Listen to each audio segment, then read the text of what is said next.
Bismillahirrahmanirrahim. Assalamualaikum warahmatullahi wabarakatuh. Selamat datang di sesi pertama tutorial online. Semoga rekan-rekan mahasiswa semuanya dalam keadaan sehat walafiat. Di sesi pertama ini, kita akan membahas konsep filsafat, kajian filsafat sebagai cara berpikir, ciri-ciri berpikir kefilsafatan, dan konsep filsafat ilmu. Topik ini nanti akan kita diskusikan di ruang diskusi.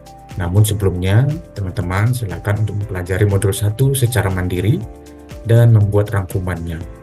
Setelah belajar, teman-teman diharapkan bisa menjelaskan konsep filsafat, kajian filsafat, ciri-ciri berpikir kefilsafatan, dan konsep filsafat ilmu.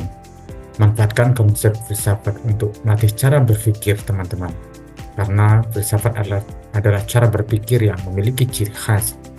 Materi utama kita adalah modul filsafat ilmu edisi 2, modul 1 KB1 dengan materi inisiasi 1 yang harus teman-teman baca dengan seksama. Dan teman-teman juga dapat mempelajari sumber lain untuk memperdalam pemahaman. Secara sederhana, filsafat adalah berpikir dan bernalar dengan 3 kajian utama, yaitu ontologi, epistemologi, dan aksiologi.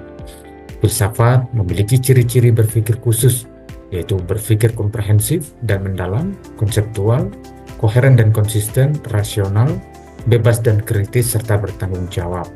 Nah, dengan ciri-ciri ini, filsafat ilmu melihat bidang ilmu apapun secara ontologis, epistemologis, dan aksiologis dengan standar keilmuan sebagai batasannya. Akhir kata, selamat belajar dan tetap semangat. Wassalamualaikum warahmatullahi wabarakatuh.